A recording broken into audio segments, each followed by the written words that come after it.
러시아가 궁지에 몰렸습니다. 이제 한국 아니면 기댈 데가 없다며 SOS를 보내왔는데요. 한국을 응원하시는 분들은 좋아요 눌러주세요. 바로 시작하겠습니다. 저는 알렉세이 페트로프, 모스크바 군사전략연구소의 수석 분석가입니다. 30년이라는 시간 동안 러시아 무기 체계의 우월성을 증명하는데 제 인생을 바쳤죠. 소련의 기술력이 세계를 압도하던 그 시절부터 불곰 사업까지 모든 순간에 저는 자부심을 가지고 있었습니다. 특히 불곰 사업은 제게 특별한 의미가 있었어요. 1995년 소련 붕괴 후 경제적으로 어려워진 러시아가 한국의 현물로 채무를 상환하는 프로젝트였죠. 당시 우리의 최첨단 무기들이었던 T-80U 전차나 BMP-3 보병 전투차와 이글라 미사일 시스템을 한국에 제공했습니다. 당시 저는 기술 자문단의 일원으로 서울에 파견되어 한국군이 러시아 무기를 이해하고 운용하는 것을 도왔어요. 그때만 해도 우리는 한국을 압도하는 기술을 가지고 있었죠. 하지만 최근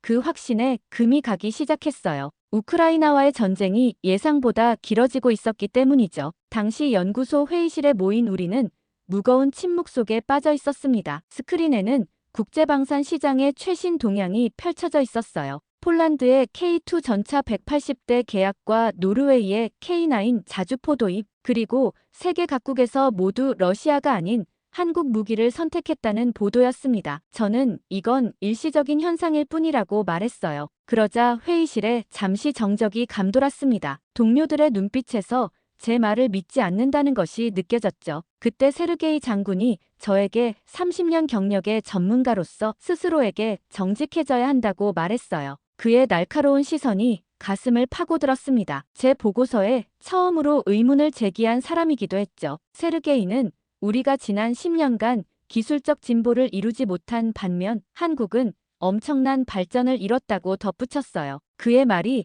제 귀에 가시처럼 박혔습니다. 가슴속 깊은 곳에서는 그가 옳다는 것을 알고 있었지만 인정하고 싶지 않았어요. 그것은 제 30년 경력이 무너지는 것 같았으니까요. 불곰 사업 당시 한국은 우리 무기를 분석하고 시험 평가하기 위해 도입했다는 것을 알고 있었습니다. 그런데 이제 그들이 독자적 기술력으로 우리를 앞섰다는 사실이 믿기지 않았어요. 현무 미사일이나 천무 시스템에서 러시아 기술의 영향을 볼 수 있다고 생각했지만 이제는 완전히 다른 길을 걷고 있는 듯 했습니다. 회의가 끝나고 세르게이는 서울에서 다음 주에 열리는 국제방산전시회에 가보라고 제안했어요. 국가적 위신을 위해서라도 우리가 진실을 알아야 한다고 했습니다. 자존심이 상했습니다. 한국의 기술들은 다 러시아에서 나온 거라 생각했으니까요. 그날 밤 제 아파트에서 오래된 서류 상자를 꺼냈어요. 그 안에는 불곰 사업 시절 한국에 머물던 시기의 기록들이 있었습니다. 전차의 기술 문서나 한국 엔지니어들과 나눈 토론 메모, 그리고 제 가슴을 파고드는 어떤 사진 한 장도 있었죠. 그 사진 때문인지 서울이라는 이름만으로도 가슴이 묘하게 울렁였어요. 그곳에 두고 온 기억들과 감정들이 물밀듯이 밀려왔습니다. 창밖으로 모스크바의 어두운 밤하늘을 바라보며 깊은 한숨을 내쉬었어요. 망설임 끝에 결심했습니다. 서울로 가겠다고. 단지 기술을 확인하기 위해서라고 스스로에게 말했지만 사실 제 마음 한구석에는 다른 이유가 자리하고 있었어요. 인천공항에 내리는 순간 낯선 듯 익숙한 공기가 저를 감쌌습니다. 30년 전과는 완전히 달라진 모습의 공항이었지만 어딘가 모르게 친숙한 느낌이 들었어요. 1995년 불곰 사업으로 처음 한국에 왔을 때는 김포공항이었죠. 그때는 비행기에서 내리면서 한국이 얼마나 러시아 기술을 필요로 하는지만 생각했었습니다. 이제는 그 기억이 묘하게 부끄럽게 느껴지더군요. 러시아는 그닥 발전이 없었는데 한국은 이렇게나 발전했다니 말이죠. 공항 로비는 최첨단 디지털 기술로 가득했습니다. 자동 출입국 시스템과 안내 로봇, 그리고 곳곳에 자리한 스마트 시설들. 한국이 과거 우리가 기술을 전수했다고 생각했던 그 나라가 맞나 싶었어요. 택시를 타고 시내로 향하는 길, 창밖으로 펼쳐진 서울의 모습에 숨이 막혔습니다. 고층 빌딩들이 하늘을 찌르고 분주하게 오가는 사람들까지 한국은 180도 달라져 있었죠. 불곰 사업 당시 저는 이곳에 6개월간 머물렀어요. 러시아 전차와 장갑차의 기술 이전을 위한 자문 역할이었죠. 그때 만난 한국의 젊은 엔지니어들은 눈을 반짝이며 러시아 기술의 모든 것을 흡수하려 했습니다. 그들의 열정과 학습 속도는 놀라웠어요. 하지만 당시 우리는 그저 가르치는 자의 우월감을 느꼈을 뿐 그들의 잠재력을 진지하게 생각하지 않았죠. 호텔에 도착해 체크인을 마치고 잠시 휴식을 취했습니다. 창밖으로 서울의 야경이 펼쳐졌어요. 수많은 빌딩에 형형색색 빛나는 불빛들. 30년 전의 기억 속 서울과는 너무나 달랐습니다. 마치 다른 나라 다른 도시에 온 것만 같았어요. 서류 가방에서 오래된 사진 한 장을 꺼냈습니다. 불곰 사업 당시 찍은 사진이었어요. 저와 한국 엔지니어들, 그리고 그 옆에 서 있는 잊지 못할 여인은 바로 서진이었습니다. 당시 저의 통역을 맡았던 그녀는 단순한 통역사가 아니었습니다. 기술 용어에 정통했고 종종 엔지니어들 사이의 기술적 논쟁에도 참여할 정도로 지식이 풍부했죠. 사진 속 서진의 얼굴을 바라보니 마음이 복잡해졌어요. 그 시절 사실 우리는 업무 이상의 관계로 발전했었습니다. 짧지만 서로에게 강하게 끌렸죠. 하지만 어느 날 갑자기 러시아 본부에서 철수 명령이 내려왔고 저는 그녀에게 제대로 된 작별 인사도 하지 못한 채 돌아와야 했죠. 이후로 모든 연락이 끊겼습니다. 호텔 침대에 누워 천장을 바라보며 생각했어요. 정말 기술 확인만을 위해 이곳에 온 걸까? 아니면 마음 한구석에 남아있는 그녀를 찾기 위함일까? 스스로에게도 솔직하지 못했던 그 마음이 다시 일렁이기 시작했습니다. 다음 날 아침, 호텔 창문을 통해 서울의 아침 풍경을 바라봤어요. 활기찬 도시의 모습이 눈앞에 펼쳐졌습니다. 전날 밤 비가 그치고 맑은 하늘이 드러났죠. 저는 30년 경력의 군사 전문가로서 냉철한 눈으로 한국의 기술을 평가할 준비가 되어 있었어요. 하지만 가슴 한편에서는 혹시나 서진을 만날 수 있지 않을까 하는 마음도 자리하고 있었습니다. 아침 식사를 마치고 전시장으로 향하는 택시 안에서 잠시 생각에 잠겼어요. 불곰 사업이 끝난 뒤 한국이 얼마나 발전했을지 상상해 보았습니다. 어쩌면 우리가 가르쳤던 그 기술들을 바탕으로 자신만의 길을 개척했을지도 모르죠. 하지만 과연 러시아를 뛰어넘을 정도일까? 그건 직접 확인해 봐야 할 문제였어요. 서울국제방산전시회는 예상보다 훨씬 규모가 컸습니다. 킨텍스 전시장 입구에 도착하자 이미 수많은 방문객들로 붐비고 있었어요. 여러 국가의 방산 관계자들이 모여 있었지만 무엇보다 눈에 띄는 건 한국 무기 체계를 향한 그들의 관심이었습니다. 저는 냉정한 분석가의 눈으로 모든 것을 관찰할 준비가 되어 있었어요. 오랜 세월 러시아 무기의 우수성을 설파해왔던 저에게 이곳은 제 신념을 확인할 시험장이나 다름없었죠. 첫 번째로 향한 곳은 K2 전차 전시관이었습니다. 30년 전 제가 한국의 T-80U를 소개했을 때 한국 엔지니어들이 보여준 그 호기심 어린 눈빛이 떠올랐어요. 당시 그들은 러시아 전차의 모든 부분을 꼼꼼히 살폈습니다. 이제 그 결과물을 마주하게 된 거죠. K2 전차 앞에 서자 숨이 막혔어요. 예상과 달리 이건 단순한 복제품이 아니었습니다. 러시아 설계의 흔적은 거의 찾아볼 수 없었어요. 오히려 완전히 독자적인 기술과 철학이 담긴 새로운 무기 체계였습니다. 전차의 자동장전 시스템과 능동 방어 체계 그리고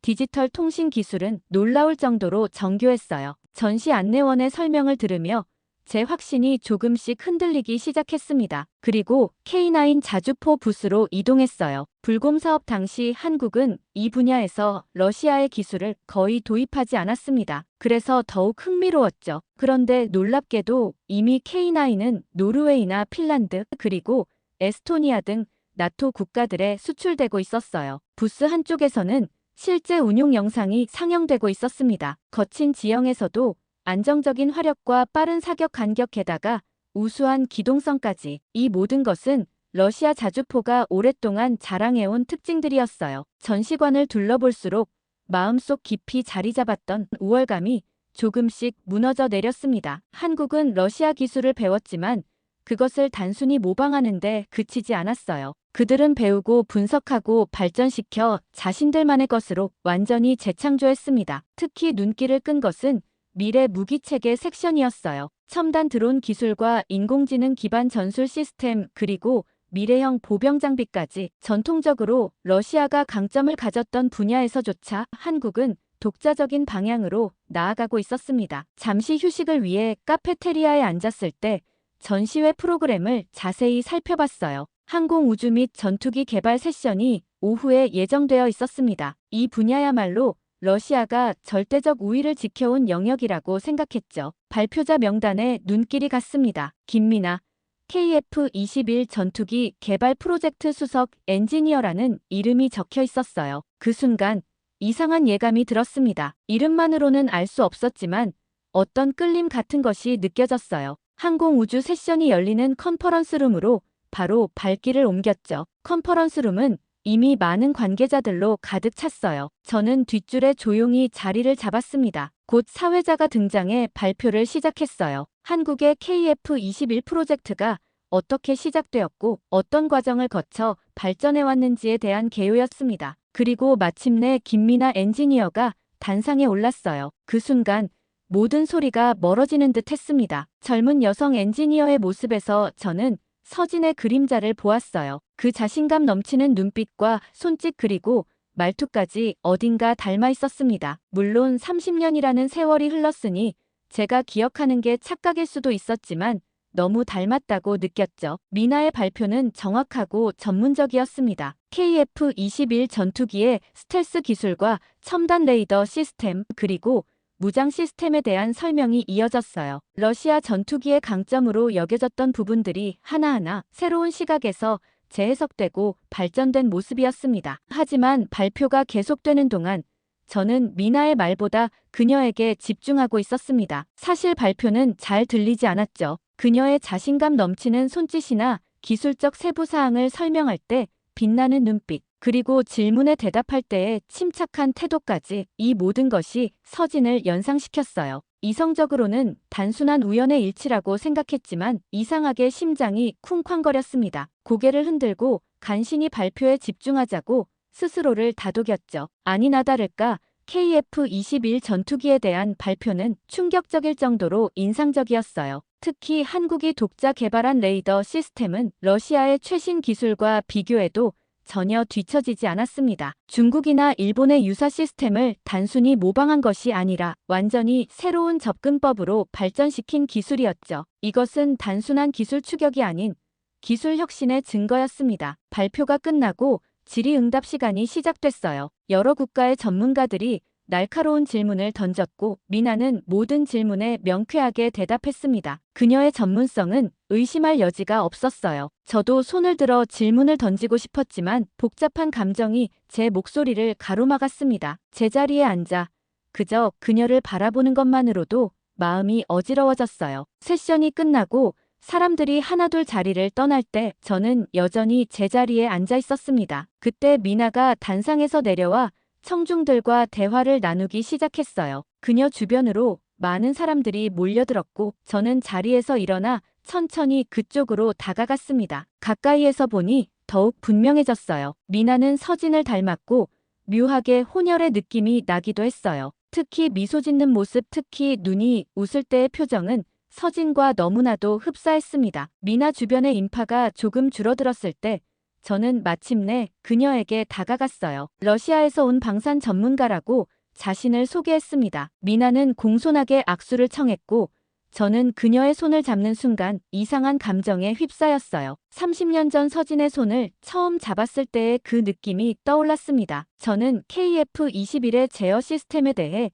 기술적인 질문을 던졌어요. 사실 이건 대화를 시작하기 위한 구실에 불과했습니다. 미나는 전문적이고 자세한 설명으로 답했어요. 그녀의 영어는 완벽했고 가끔 러시아어 기술 용어를 정확하게 사용하는 모습에 놀랐습니다. 러시아를 어디서 배웠냐고 물었죠. 그러자 미나는 어머니께서 러시아어 통역사셨다고 답했습니다. 그 순간 저의 심장은 빠르게 뛰기 시작했어요. 감정을 억누르며 대화를 이어갔습니다. 그녀의 배경에 대해 더 알고 싶었지만 사적인 질문이 신뢰가 될까? 더 자세한 건 물을 수 없었죠. 하지만 대화 중에 불곰 사업에 대한 이야기가 나왔습니다. 미나는 그 프로젝트가 한국 방산 기술 발전의 중요한 전환점이었다고 말했어요. 그때 러시아에서 온 기술자들을 통해 많은 것을 배웠고 그것이 지금의 한국 방산 기술의 토대가 되었다고 설명했습니다. 그녀의 말을 들으며 복잡한 감정이 밀려왔어요. 자랑스러움과 동시에 쓸쓸함이 느껴졌습니다. 우리가 전수한 기술이 이렇게 성장했다는 사실은 분명 자랑스러운 일이었지만 동시에 우리가 그 흐름에 뒤처졌다는 현실은 인정하기 어려웠죠. 그리고 대화를 마치고 명함을 교환했습니다. 그날 저녁 호텔로 돌아와 창밖의 서울 야경을 바라보며 오랫동안 생각에 잠겼습니다. 그런데 다음날 아침 미나에게서 연락이 왔습니다. 방산 전시회 일정이 끝난 후 간단한 저녁 식사 자리를 마련했다는 내용이었어요. 방산업계 전문가들과의 네트워킹 자리라고 했지만 저는 메시지를 다시 읽어보며 마음이 복잡해졌어요. 그날 하루 종일 전시회를 돌아다니면서도 제 마음은 오로지 저녁 약속에만 쏠려 있었습니다. 러시아 부스를 방문했을 때 동료들이 한국 기술에 대한 제 의견을 물었지만 명확한 대답을 피했어요. 솔직하게 말하자면 제 생각은 이미 바뀌고 있었습니다. 한국 기술은 단순한 모방이 아닌 독자적 혁신의 길을 걷고 있다는 사실을 인정할 수밖에 없었죠. 저녁 식사 장소는 서울 강남의 고급 레스토랑이었어요. 도착했을 때 이미 여러 국가의 방산 전문가들이 모여 있었고 미나는 입구에서 게스트들을 맞이하고 있었습니다. 그녀와 눈이 마주친 순간 서로에게 무언가 특별한 것이 있다는 느낌이 더욱 강해졌어요. 식사가 진행되는 동안 여러 주제에 대한 대화가 오갔습니다. 각국의 기술 동향이나 미래 전장 환경 그리고 방산 협력의 가능성까지 대화 속에서 저는 한국의 기술 발전이 단순한 경제적 성장을 넘어 국가 정체성과 자긍심의 문제라는 점을 깨달았어요. 그리고 무엇보다 한국의 방산 기술은 압도적이라는 걸 깨달았죠. 그들에게 방산 기술은 단순한 무기가 아닌 국가의 안보와 미래를 지키는 필수적인 요소였습니다. 식사가 끝나갈 무렵 다른 손님들이 하나둘 자리를 떠났어요. 마침내 저와 미나만 남았을 때 저는 용기를 내어 과거 이야기를 꺼냈습니다. 불곰 사업 당시 제가 한국에 있었다고 그리고 서진이라는 통역사와 함께 일했다고 말했어요. 미나의 얼굴이 순간 굳어졌습니다. 그녀는 잠시 침묵한 뒤 떨리는 목소리로 물었어요. 그분이 자신의 어머니인데 혹시 어떤 관계였냐고 말이죠. 그 순간 모든 소리가 멈춘 것 같았습니다. 머릿속에서 수많은 생각들이 빠르게 스쳐 지나갔어요. 미나는 조용히 말을 이어갔습니다. 어머니가 가끔 러시아 기술자에 대한 이야기를 했다고, 그리고 자신의 아버지가 러시아인이라는 사실만 알고 있었다고 말했어요. 이름도 얼굴도 모르지만 어머니가 그를 잊지 못했다고 했죠. 그래서 결혼도 하지 않고 미혼모로 자신을 키웠다고 했습니다. 그 순간 시간이 멈춘 듯 했어요. 미나의 나이는 29살. 불곰 사업이 시작된 지 30년. 그 계산이 제 머릿속을 강타했어요. 우리는 말없이 서로를 바라보았습니다. 눈빛만으로도 많은 것이 전해지는 순간이었어요. 미나는 어머니에 대해 더 이야기했습니다. 서진은 불곰 사업 이후 통역 일을 그만두고 대학에서 러시아학을 가르치게 되었다고 해요. 그리고 딸을 혼자 키우면서도 결코 딸의 아버지에 대해 나쁘게 말한 적이 없었다고 했습니다. 오히려 그는 출중한 엔지니어였고 갑작스러운 사정으로 돌아갈 수밖에 없었다고 항상 긍정적으로 이야기했다고 해요. 미나의 이야기를 들으며 제 가슴은 무겁게 짓눌렸습니다. 30년 전 갑작스러운 철수 명령으로 제대로 된 작별 인사도 없이 서진을 떠났던 그날의 기억이 생생하게 떠올랐어요. 당시 저는 곧 돌아와 그녀를 다시 만날 수 있을 거라 생각했습니다. 하지만 러시아로 돌아간 직후 어머니가 위독해지셨고 이후 정치적 상황이 급변하면서 한국 재방문이 불가능해졌어요. 연락처마저 잃어버려 서진을 찾을 방법이 없었습니다. 그렇기에 미나에게 과거의 상황을 설명하고 싶었어요. 하지만 지금 이 순간 그저 그녀의 눈을 바라보는 것만으로도 벅찼습니다. 미나는 서진의 현재 연락처를 제게 건네며 말했어요. 어머니가 알면 분명 만나고 싶어 할 거라고. 호텔로 돌아오는 길 서울의 밤거리는 여전히 활기찼지만 제 마음은 30년 전으로 돌아가 있었습니다. 손에 쥔 연락처를 바라보며 망설였어요. 서진에게 어떻게 말해야 할지 몰랐죠. 뜬 눈으로 밤을 새웠고 아침 일찍 미나에게서 메시지가 왔습니다. 어젯밤 우리의 대화를 어머니에게 털어놓았다고 해요. 서진은 처음에 믿지 않았지만 결국 감정이 북받쳐 오랫동안 울었다고 했습니다. 그리고 저에게 만남을 요청했어요. 그 메시지를 읽는 순간 제 손이 떨렸습니다. 30년이라는 세월이 한순간에 무너지는 느낌이었어요. 오후 2시 삼성동의 조용한 카페에서 우리는 만나기로 했습니다. 약속 시간보다 일찍 도착한 저는 창가 자리에 앉아 가슴이 터질 듯한 긴장감을 느꼈어요. 사람들이 오가는 카페 입구를 바라보며 서진의 모습을 상상했습니다. 30년이란 시간이 흘렀으니 많이 달라졌겠지만 그녀의 눈빛만큼은 여전히 같을 거라고 생각했어요. 그리고 마침내 그녀가 들어왔습니다. 우아한 베이지색 코트를 입은 서진은 여전히 아름다웠어요. 시간이 흐른 흔적이 있었지만 그 특유의 기품과 자신감은 그대로였습니다. 저를 발견한 순간 그녀의 눈에 복잡한 감정이 스쳐 지나갔어요. 기쁨과 슬픔 그리고 잠시의 망설임까지. 서진이 제 앞에 앉자 둘 사이에 묘한 침묵이 흘렀습니다. 무슨 말부터 해야 할지 몰랐어요. 30년이라는 시간 동안 하고 싶었던 말들이 너무 많았지만 정작 그 순간에는 어떤 말도 충분하지 않은 것 같았습니다. 둘은 한동안 서로를 바라보며 눈물만 흘렸죠. 결국 제가 먼저 입을 열었어요. 그날의 갑작스러운 철수 명령과 돌아간 후 어머니의 중병, 그리고 이후 변화된 정치적 상황으로 연락이 불가능했던 이유를 설명했습니다. 그리고 어쩌다 보니 눈에 들어오는 여자가 없어 쭉 혼자 살았다고 했죠. 모든 것이 변명처럼 들릴까 두려웠지만 적어도 진실을 말하고 싶었어요. 서진은 조용히 제 이야기를 들었습니다. 그녀의 눈에 맺힌 눈물이 제 가슴을 찢어놓았어요. 서진은 미나에 대한 이야기를 시작했습니다. 저와 헤어진 후 임신 사실을 알게 되었고 혼자서 아이를 키우기로 결심했다고 해요. 가족들의 반대와 사회적 편견 속에서도 굳건하게 버텼고 미나는 그런 어머니를 자랑스럽게 생각하며 자랐다고 합니다. 미나가 어릴 때부터 공학에 특별한 재능을 보였다는 이야기를 들으며 묘한 자부심이 일어났어요. 그녀는 서울대학교 기계공학과를 수석으로 졸업하고 러시아와 미국에서 항공우주공학을 공부했습니다. 그리고 지금은 한국 방산기업의 핵심 엔지니어로 성장했죠. 서진은 미나에게 아버지에 대해 항상 좋은 이야기만 해주었다고 말했어요. 그가 뛰어난 엔지니어였고 강한 책임감과 정직함을 가진 사람이었다고, 불가피한 이유로 떠나야 했지만 언젠가는 돌아올 거라고 믿었다고 합니다. 그 말을 들으며 눈물이 왈칵 쏟아질 뻔했습니다. 저는 서진의 손을 조심스럽게 잡았어요. 그녀도 제 손을 마주 잡아주었습니다. 그 순간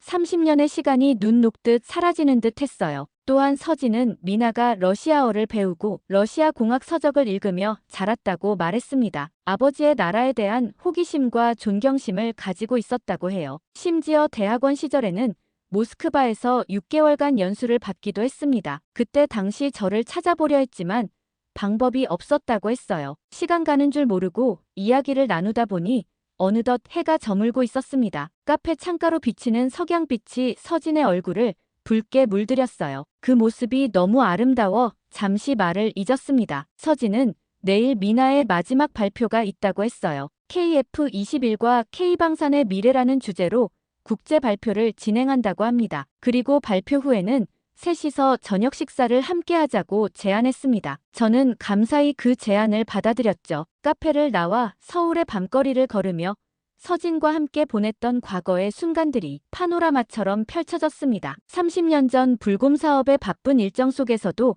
틈틈이 찾았던 한강변의 작은 포장마차, 남산타워에서 바라본 야경, 그리고 마지막으로 함께했던 밤, 그 모든 기억이 선명하게 돌아왔어요. 방산 세미나 마지막 날, 특별한 설렘과 긴장감을 안고 컨퍼런스홀에 도착했습니다. 오늘은 미나가 KF-21과 K방산의 미래라는 주제로 발표하는 날이었어요. 이번에는 단순한 기술적 호기심이 아닌 아버지로서의 감정을 안고 그 자리에 앉았습니다. 사실 이렇게 말하기에도 미안하고 쑥스럽지만 마음 깊은 곳에서는 이미 미나가 제 딸이라는 사실에 자랑스러웠어요. 컨퍼런스홀은 이미 각국의 방산 전문가들로 가득 찼습니다. 첫 줄에는 한국 국방부 관계자들과 주요 방산기업 임원들이 자리했고 중간 즈음에는 외국 대표단들이 앉아 있었어요. 저는 조금 뒤쪽 자리에 앉아 긴장된 마음으로 시작을 기다렸습니다. 사회자의 소개로 미나가 단상에 올랐어요. 단정한 정장 차림의 그녀는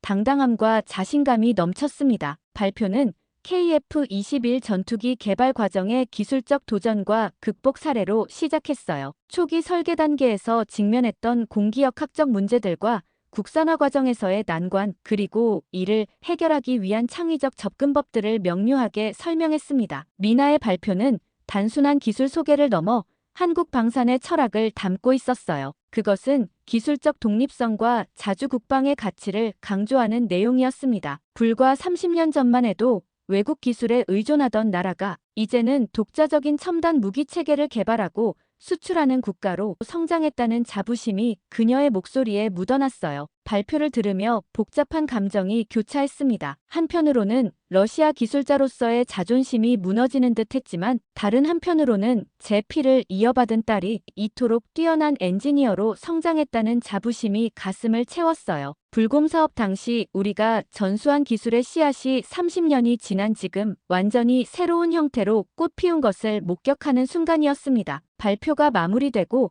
질의응답 시간이 시작됐어요. 여러 국가의 전문가들이 날카로운 질문을 던졌고 미나는 자신감 있게 답변했습니다. 그때 갑자기 러시아 대표단에서 한 기술자가 일어나 도발적인 질문을 던졌어요.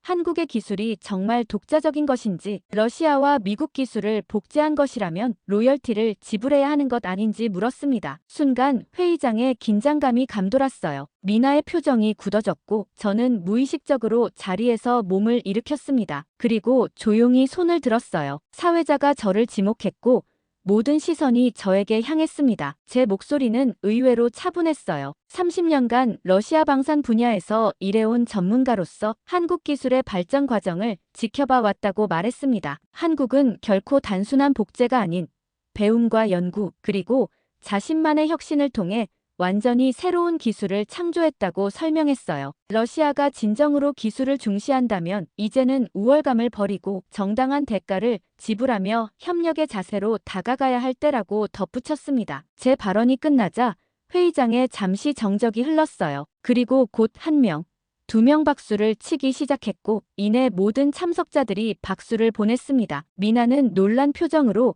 저를 바라보다가 이내 감사의 미소를 지었어요. 그 눈빛에서 서진의 모습이 겹쳐 보였습니다. 발표가 끝나고 미나를 만났어요. 그녀는 제 손을 꼭 잡으며 고마움을 표했습니다. 오늘 저녁 서진과 함께 식사하기로 했다는 것을 다시 확인했고 저는 기쁜 마음으로 약속을 기다렸어요. 호텔로 돌아와 잠시 생각에 잠겼습니다. 불과 며칠 전만 해도 한국 방산 기술을 평가절하하고 러시아의 우월성을 확신했던 제가 이렇게 바뀔 거라고는 상상도 못했어요. 하지만 이건 단순한 기술적 인정 이상의 문제였습니다. 제 인생의 잃어버린 조각을 찾은 것 같은 개인적인 완성감이 느껴졌어요. 저녁 식사 시간이 다가오며 서진과 미나를 만날 생각에 가슴이 뛰었습니다. 옷을 갈아입고 거울을 보니 30년 전 불곰 사업으로 한국에 왔던 젊은 엔지니어의 모습이 희미하게 겹쳐졌어요. 그때는 단순히 기술을 전수하러 왔다고 생각했는데 이제 와서 보니 제 인생의 가장 소중한 부분을 이곳에 남겨두고 간 것이었습니다. 가족을 만나러 가는 길 서울의 밤거리는 화려한 빛으로 가득했습니다. 방산 전문가로서 제가 평가하던 기술적 격차라는 현실은 이제 더 이상 중요하지 않았어요. 오늘 밤은 단지 오랫동안 기다려온 가족과의 재회, 그 감동적인 순간만이 제 마음을 가득 채웠습니다. 그리고 아쉬운 마음을 뒤로한 채 모스크바로 귀국한 지 일주일이 지났습니다. 창밖으로 내리는 눈을 바라보며 서울에서의 기억이 마치 꿈처럼 느껴졌어요. 하지만 책상 위에 놓인 세 장의 사진이 그 모든 것이 현실이었음을 증명해주고 있었습니다. 미나의 발표 현장에서 찍은 사진, 서진과 함께 찍은 사진, 그리고 마지막 날 저녁, 우리 세 사람이 함께 찍은 가족 사진이었죠. 오늘은 중요한 날이었어요. 러시아 국방부에서 열리는 세미나에서 제가 한국 방산 기술에 대한 공식 보고를 하기로 되어 있었습니다. 세르게이 장군의 제안으로 마련된 이 자리는 러시아 방산 정책의 방향을 재고하는 중요한 계기가 될 수 있었어요. 그동안 준비한 자료들을 정리하며 깊은 숨을 내쉬었습니다. 세미나실은 국방부와 주요 방산 기업의 고위 임원들로 가득 찼어요. 러시아의 방산 전략을 결정하는 핵심 인사들이 모두 모인 자리였습니다. 제 발표가 시작되자 모두의 시선이 집중됐어요. 평소와 달리 이번 보고는 기술적 분석을 넘어 더 깊은 통찰을 담고 있었습니다. 한국의 방산 기술 발전은 단순한 기술적 성취가 아닌 국가적 비전과 철학의 결과물이라고 설명했어요. 불곰 사업 당시 우리에게 배우던 그들이 이제는 독자적인 혁신 체계를 구축했다는 점을 강조했습니다. 특히 KF-21 전투기와 K2 전차의 기술적 우수성은 이제 러시아도 인정하고 배워야 할 수준이라고 말했어요. 러시아가 과거의 영광에 안주하는 동안 한국은 끊임없는 혁신과 투자로 격차를 좁히고 이제는 앞서가고 있다는 현실을 직시해야 한다고 강조했습니다. 가장 중요한 결론으로